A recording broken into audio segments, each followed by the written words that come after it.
Хатуу хайрхан байна. Цагаан эсхий дэвсч. Өөхөн цагаан засаан бодруулж биднийг ингэж шин зам мөрөөр хөтөж авч гинэ таатай.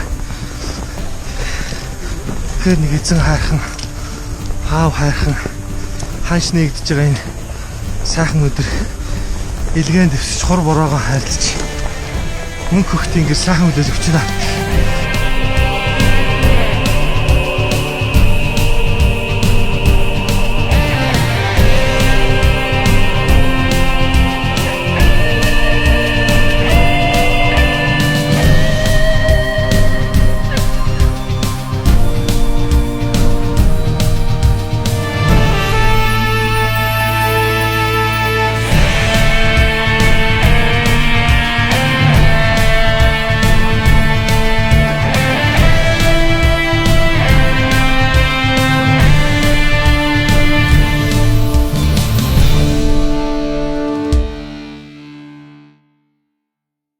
Өргөн түмэн зон олон өнцөг улам бүрт байгаа Монгол түмнийхээ энэ өдрийн амгалан ирэн мэдчилж байна.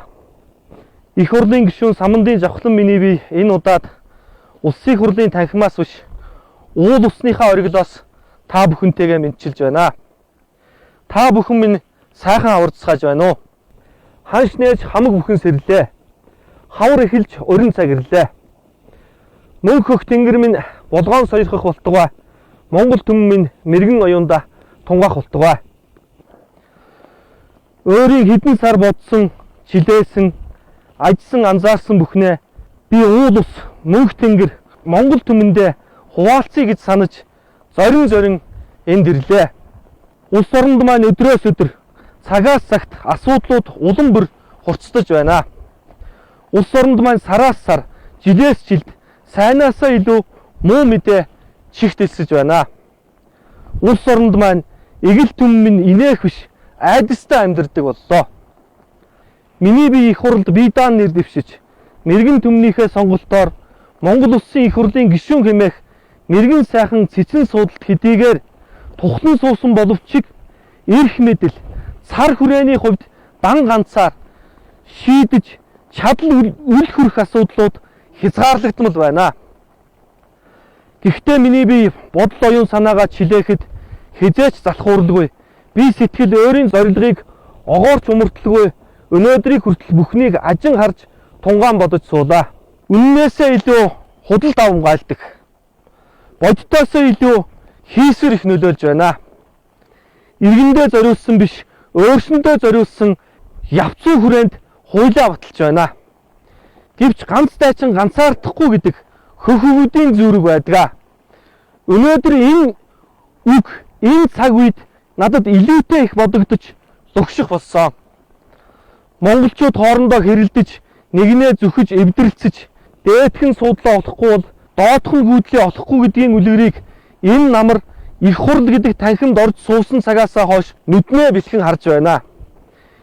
Эвдрэлцэх цаг байдагч эвлэрэх цаг байгаа гэж дотроо хөсөж төвчж байна. Монгол ардын нам 65 суудалтай, Монгол ардын хувьсгалт нам 1 суудалтай, ардчлан нам 9 суудалтай, бие даагч 1 суудалтай, эхэлсэн энэ намрын чуулганаас хойш Монгол улсад өрнөсөн үйл явдал олонний анхаарлыг татсан будлаан шууганыг бодол сэтгэлээ чилээн дүгнэх гэж хичээж үйл явдлын хураангуйг дэс дарааллынхан дагуу дүгнсэн дүгнэлтэд хуваалцъя. 1. Монгол улс өрийн асуудал буюу боондын асуудлаас болж дотооддоо нам эвслээрээ хуваагдаж өөр хоорондоо муудалцаж буруу зөвийг тунгаах гэж булхаагаан дэлгэлцсэн намар боллоо. 2. Иргэдийн төлөөлөгчдийн сонгуул болсон. Энэ сонгуулийн дараагаар мөн л ялгаагүй. Сонгуулийн дараах хэрүүл будлаан шуугаан өнөөдрийг хүртэл эцэслэн шийдэгдэг байна. Сонгуул болгоны араас харамссан олон түмэн халгалсан монгол хүмүүсийг хэдий болтол харахаа би өөрөө мэдэхгүй байна. Монголчууд оюунлаг гэгээлэг, өрөвч нэмжин, цагаахан түмэн болоо. Хэдийгээр оюунлаг цагаахан нэмжин сайхан байдаа ч гэсэн сонголтыг өөрснийхөө төлөө зөв хийж, хариуцлагатай, их орондоо хайртай, зөв шудраг хүнээ сонгож, ард нь уйлд суух биш, мэрэгэн байж сурах цаг аль хэдийнэ ирсэн гэдгийг энэ олон зүйлсүүд ар араасаа баталсаар байна. 3. Биднийг морьтон монголчууд гэж хэлдэг. Морьтон монголчууд дэлхийн талыг эзэлж байсан гайхам түүх бидэнд байдаг. Тэгэхэд тэр сайхан сүргийнхээ хиймрийг сэвтээж, энэ сайхан хурдан сүргэн арилжиж наймаалж, хүний нутагт зовоож зөөж байсан тэр монголчуудад гомдож байна. 5 хошуу малын халдвар төвчин сүүлийн үед бүс нутгуудаар их гарах болсон нь учир битүүлэг байна. Ийм уужуу баялаг нутагт төрж, ийм түүхийн цадиг болсон өвгдийн үр сад болж төрчихөд харийн нутагт харчууд нь боолын хөдөлмөр эрхлэхээр дугаарлаж байгаа гашуун цагийг бид амсаж байна. Улс орныхоо хүч тулгуур болсон, өрх гэрийнхээ ноён нуруу болсон эрчүүд нь харийн нутагт дайжиж, улс орны минь хурдан удан болсон, улс орны минь сүргийн мандаа болсон унлаг цуцлах хүлэгмэн харийн нутаг руу ачигдаж байна. Ийм гашуун цагийг үзэхэд гомдолтой байна, харамсалтай байна. Дэлхийн монголчуудыг бид гэртэн бид сайхан амьдрах ёстой. Хүлэг морд минь айхаа эзэсгүй, тал нутагтаа дахилдах ёстой. 4. Монголчууд газрын баялгаараа дэлхийд нэлээд чансаад эгүүр тооцогддог. Тэр ч утгаараа Эрдэнэт гэдэг энэ сайхан баялаг бүхий эх орны маань хишиг болсон үнэт газар эргээд Монголын нөлөө бүхий хувийн байгууллага гэх буюу Худалдаа хөгжлийн банкны гарт орлоо гэдэг тодорхой бус мэдээлэлээс болж үүмэн шууганд игдсэн. Төрийн өмч гэж нэрлээд хэн нэгэн хүний халаасанд орчихлоо. Хэсэг бүлэг явцуу хүмүүсийн ашиг болохоор болчихлоо гэдгийг буцааж төр алхаан цохиж өөрийнхөө гарт авсан. Энэ шийдвэрт монгол хүнийхээ хувьд, эх оронч хүнийхээ хувьд, их хурлын гишүүнийхээ хувьд таатай хандаж байгаа хэдий боловч энэ маань өөрөө төрийн өмч гэсэн нэрийн дор намын өмч болсон байвал хатуу тэмцэнэ. Төр нэрийн дор нам баяждаг, нам нэрийн дор дарга завшдаг, амлалт нэрийн дор сонгуульд авдаг, сонгууль нэрийн дор ноёрхол үүсдэг. Энэ тогтолцоог хизээч хүлээн зөвшөөрөхгүй. Толгой хаашаа бие тийшээ гэдэг үг байдаг. Монголын төрийн толгой болсон их стэйц дарга сайд нар өнөөдөр толгоогоо зөв харуулах, түмэн олон луугаан нүүрэн харуулах цаг аль хэдийн ирсэн шүү. Дандаа дагзаа харуулдаг, дандаа буруу харж инээж зөв харж уйлдаг. Хямрал нэрээр дандаа монгол түмнийг сордог. Энэ тэндээс дандаа юм хүсдэг, гуйлгачилдаг, зээлдэг, өрийг өрөөр дардаг. Энэ тогтолцооны эсрэг тэмцэн гэдгээ хатуу шийдвэртэй хэлмээр байна. 5. Монгол улс 21 аймаг 330 сум 3 том хоттой. Энэ дундаас Улаанбаатар хот хүн амын нэгтршил, амьдралын бүсчилт илүүтэй байдаг. Монгол улсын хүн амын хагасан шахуу төвлөрөн амьдарч байгаа Улаанбаатар хот маань өөрөө хотын буруу төлөвлөлт, буруу тооцоолол, иргэнээ хэд их анхаардаггүй, зөвхөн өөрсөн дээрээ анхаардаг дарга нарын хар балгаар Улаанбаатар хот маань утаагаа дийлхэ болсон. Өвлийн улиралд хүүхдийн эндэл өвчлөл дээдсэгтэй тулж байна. Өвлийн улиралд утаа гамшиг сүүрлийн хэмжээнд хүрсэн байна. Энэ асуудлыг өнөөдрийг болтол шийдэхгүй.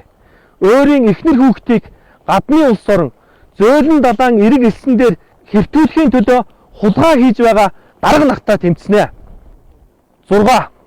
Монголын баялагийг төрийн суудал сэнтий атгсан үедээ зарж үрж хүний сэтгэл гаргачаад олсон хулгай мөнгөн хөлийн чандад хадгалж эх оронч бус монголгүй зан гаргаж байгаа хэсэг бүлэг луйрчид тэднийг өмгөөлөн халахлж буй нам бүлгэлттэй тэмцэнэ. Алтын аваад авдрыг хайна гэж Монголын хөх өвгдийн зүйр үг байдаг. Монгол улс авдар бишээ. Энэ бол улс орон. Монгол улсын алтын аваад хайдаг авдар шиг санаж байгаа энэ авилгалч дарга нартай тэмцэнэ. 7. Эрдэнэт хүмүүний ам төрийн их хүмүүн Санжаа сүрэнгийн зориг агсны ам алдагдсан хатуу цагийн гашуудлыг шүүх шүүлтүүр энэ цаг үед үргэлжилж өрнөж байна. Үнэн худлан мэдэгдэхгүй яллах гэж улаан дайрчгүй энэ хэргийг нягтлана. 8. Монголчуудаа Монгол төрийн шинж чанараа алджээ. 23 мянган төрийн албан хаагч халаа сэлгээнд хохирч тэдний амьдрал дээсэн дөрөөн дээр дэмжигнэж байгаа нь Монгол төр амлсан амлалтаасаа няцаж төрийн шинж чанараа алдсныг нотлон харуулж байгаа юм а. 9. Дордохын додоо гэдэг шиг 7 төрлийн татвар нэмж Монгол түмний бүсийг чангалах гэж байгаа энэ засаг, энэ нам бүлэглэл, энэ буруу бүхэнтэй тэмцэн гэдгээ уул ус мөнхөх тэнгэрийн дор миний бие Монгол түмэндээ төрдөө андгаалan тангаргалъя. Төр түмэнүүдтэй тэнгэр бөмнөдтэй эх орноосоо урах сэтгэл тээсэн, элгэн түмнээсээ нүрээ буруулсан, ичих нүрээ элгэндээ наасан, овжин залт муу сэтгэлтэй Монгол түмнийг өвгний урнаар хуурч байдаг, үйлдэлийн муухагаар хулгайлж байдаг энэ хүмүүсийг тэнгэр шийтгэх цаг бий. Түмж шүүх цаг бий. Тэр цагийн төлөө, тэр цагийг авчрахын төлөө жавхлан хатуу тэмцэх болно. Монголын төр үннээр сангаж байгаа. Монголын түмэн урмаар сангаж байна. Бүгдээрээ хэлэлцвэл буруугүй, бүлээн усаар угаавал хэрэггүй гэдэг.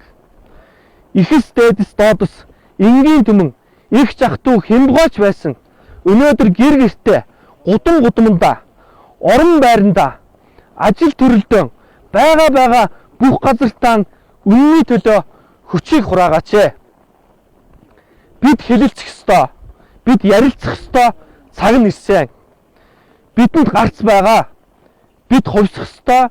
Бид өөрчлөх ёстой. Бид биш тэд өөрчлөгдөх ёстой. Тэднийг бид өөрчлөх ёстой. Эрхэм бидэнд байгаа. Хамгийн том эрх мэдэл иргэдийн гарт байгаа. Цагдаа хүчний байгууллага авилгалтай тэмцэх газар дарга цэрэг гэхээсээ илүү энгийн иргэн танд, энгийн иргэн надад энэ бүхнийг засах хамгийн төв хүчин бидний гарт байгаа, бидний сэтгэлд байгаа. Харин бид одоо толгоогоо дохих биш, биеэ хөдөлгөх цаг болсон. Одоо бид хий дэмжих биш, хоорондоо уулзах цаг болсон. Бид өөрчлөгдөх бишээ. Бид өөрчлөгдөх шаардлагагүй. Харин тэд өөрчлөгдөх ёстой. Харин тэднийг бид л өөрчилж чадна. Тэд өөрсдөө хизээч өөрчлөгдөхгүй. Төрийн нэрийг барьдаг идэ бэрийг хаглах цаг нь ирсэн. Яр хэдий өвчтөж идэг нь авч байж идэгдэг. Монголын төр дүүрлсэн яр хөндөхэд өвдөн өрүүлсэн. Тэгтээ бид хүчээ нэгтгэж тэр идэг авч чадвал Монголын төр эдгэн эрүүлчин гэгэрнэ. Монгол ах дүүсээ, би дахиад хэлье. Бид өөрчлөгдөх шаардлагагүй. Монголчууд хангалттай өөрчлөгдсөн. Монгол эгэл энгийн түмэн олон та бүхэн минь Монголоороо дэндүү сайхан сэрж чадсан. Харин тэд өөрчлөгдөх ёстой. Төрийн нэрээр хулгай хийдэг, төрийн тамгаар иргэнээ айлгадаг, төрийн сэнтийг урдаа барьдаг эрхтэн ямбтнууд өөрчлөгдөх ёстой. Тэр өөрчлөлтийн төлөө миний бие энэ урт хугацааны туршид бодол сэтгэлээ чилээж нам гүм бясалгалаа. Одоо харин гарц хийх үйлдэлүүдийг олж гарцыг харсан учраас өнөөдөр уул усандаа ирж тангараг өргөж байгаа минь энэ юм а. Цаашдаа миний бие улсын хурлын танхимаас ч уул ус хөхмөх тэнгэрийнхэн торгон гэгээ сайхан уул овоо хайрхтынхаа билээс чиг Монгол түмэн та бүхэндээ үргэлж чин үнэн зүрхний бүлэглэлээ хуваалцах болно. Уул ус минь ариун байг, улс төр минь гэгэн байга.